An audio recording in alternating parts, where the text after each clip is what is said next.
হাদিসের মধ্যে আছে আল্লাহর নবী সাল্লাল্লাহু আলাইহি সাল্লাম বলছেন, হাসরের ময়দানে প্রত্যেক নাফরমানকে, পাপীদেরকে, দুনিয়া যারা আনন্দ উল্লাস আর ফুর্তি আর হারাম মজা নিয়া ভোগ করছে, আল্লাহ তাআলা ফেরেশতাদেরকে বলবে, পরে জাহান্নামের বাহির দিয়া একটা বার ঘুরাইয়া জাহান্নামের দরজা বরাবর 1 মিনিট বা 10টা সেকেন্ড দরজার বরাবর দাঁড় করাইয়া এরপরে আমার কাছে নিয়ে আসো।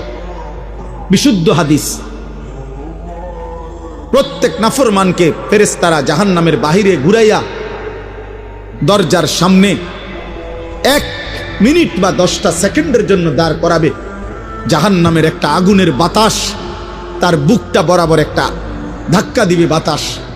আল্লাহর কসম, নবী বলেন, ফেরেশতা যখন এরপরে ওই নাফরমান ব্যক্তিকে আল্লাহর সামনে আনবে, আল্লাহ তাআলা জিজ্ঞেস করবে, আমার বান্দা, দুনিয়ার হায়াত তো তুমি খুব আরামেই কাটাইছিলা, ঠিক না? তো সেই নাফরমান পাপী অথচ দুনিয়ায় যে ভোগ বিলাস করছে, সে আল্লাহকে বলবে, রব, জীবনের সুখ কি জিনিস আমি তা কোনোদিন দেখিনি। জাহান্নামে এখনো ঢুকে নাই, জাহান্নামের প্রথম বাতাসের ধাক্কা। প্রিয় ভাই, প্রিয় বন্ধু, দুনিয়া ভুলাই দিবে, সুখের দুনিয়া, সুখের দুনিয়া। এখনো অনেক ছেলে মাঝখানে মোবাইলের ছবি তুলাইতেছে। ফালতু বাপ, তুমি উঠে গেলে ভালো। আমি তো ভোটের জন্য আসি নাই, কাজে ব্যাপক জনসমর্থন আমার দরকার নেই। আমি নির্বাচনে প্রার্থী না, আমার কোনো ভোটের দরকার নাই, কাজে আমার ব্যাপক সমর্থন লাগবে এমন না। আমি 2-4-5 জন মানুষের সামনেও বয়ান করছি। অতএব দয়া করে আমি অনুরোধ করছি, আমাদের দিকে তাকাই আসুন। এবং সকল বক্তার ওয়াজ, নিজের ফায়দা দরকার।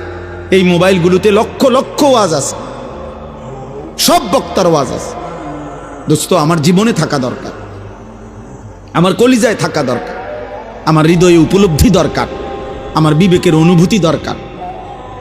এটুকু যদি ভাবনা না আসে, 3টা ঘন্টা আল্লাহর কথা শুনলাম, অথচ আমার হৃদয়ে সামান্যতম কোনো নড়াচড়া হয় নাই, কি শুনলাম? বললই কি, শুনলামই কি? আয়োজনই হলো কি? হযরত জিবরাইল আলাইহিস সালাম প্রিয় নবী সাল্লাল্লাহু আলাইহি ওয়াসাল্লামের কাছে মানুষের সুরতে ওহী নিয়ে যতবার আসতেন, ততবার নবীজির সামনে এসে বসতেন। এবং প্রত্যেকবার বসতেন কিভাবে? এতটা মনোযোগ দিয়ে বসতেন, মুখোমুখি হয়ে। হাদিসে স্পষ্ট আছে, ফাআসনাদা রুকবাতাইহি ইলা রুকবাতাইহি,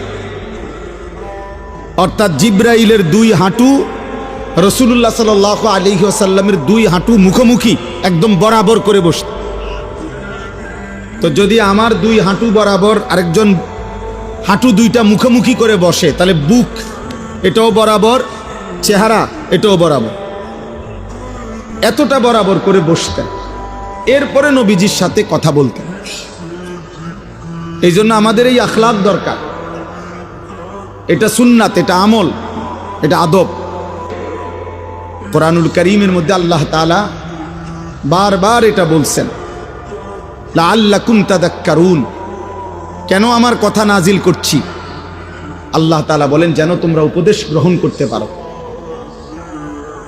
লাআল্লাকুম তাযাক্কারুন, ইয়াইযুকুম লাআল্লাকুম তাযাক্কারুন। আল্লাহ বলেন, আমি ওয়াজ করছি যেন তোমরা উপদেশ গ্রহণ করতে পারো।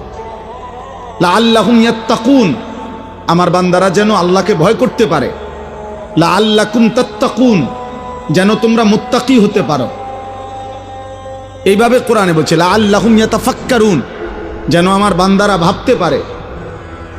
বহু আয়াত আছে কোরআনের কথা, যে আল্লাহ চায় বান্দা তুমি আমার কথা থেকে ভাবো, আমার বন্ধুর আখলাক থেকে ভাবো, ফিকির করো, চিন্তা করো, ভাবনা করো। ফাতাবিরু ইয়া উলিল আবসার, আল্লাহ নিজে বলছে, হে চোখওয়ালারা তোমরা ভাবো। ফাতাবিরু ইয়া উলিল আলবাব, হে বিবেক বুদ্ধিওয়ালারা তোমরা ভাবো। ইন্নামা ইয়াতাযাক্কারু উলুল আলবাব, আল্লাহ বলেন আমার কোরআন থেকে বিবেকবানরা উপদেশ গ্রহণ করে। আল্লাহ বলছেন, লাকাদ কানা ফি কাসাসিহিম ইবরাতুল লিউলিল আলবাব। আমি আল্লাহ পিছনের যতগুলো ঘটনা কোরআনে বলছি, নূহ নবীর ঘটনা, মূসা নবীর ঘটনা, নমরুদের ঘটনা, ফেরাউনের ঘটনা। আল্লাহ বলেন এগুলো কিচ্ছা বলছি আর অবসর সময় পার করছি এজন্য না, বরং ইবরাতুল্লি উলিল আলবাব, প্রত্যেকটা বিবেকবান বুদ্ধিমানের জন্য যেন উপদেশ হয়, নসিহত হয়। কোরআনুল কারীমের মধ্যে আছে, আল্লাহ বলছেন মূসা নবী আল্লাহর কথা দিল দিয়ে শোনেন, দরদ নিয়ে শুনেন। বলতেছিলাম ফেরাউনের মতো কাফেরের কাছেও যখন আল্লাহ তাআলা মূসা আলাইহিস সালামকে পাঠাইছেন, কোরআনে আছে আল্লাহ বলছেন হে মূসা, ফেরাউনের মতো এই খোদা দাবিদার, এই নিকৃষ্ট কাফের, এত বড় জালেম, তার কাছে তুমি যাও, আমার কথা বলো, কালেমার দাওয়াত দাও। কেন?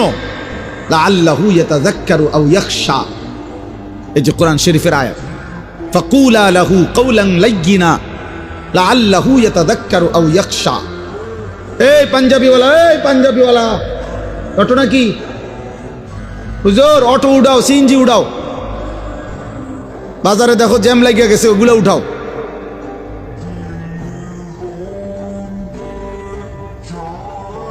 এই জন্য বললাম, আল্লাহ তাআলা বললেন মূসাকে তুমি ফেরাউনের কাছে আমার দাওয়াত দাও, কালেমার কথা বলো।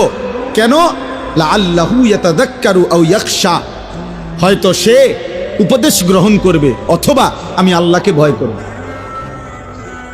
তাহলে ফেরাউনের মতো একজন নিকৃষ্ট কাফের শেষ পর্যন্ত সে কি ঈমান আনছে? কথা বলেন না।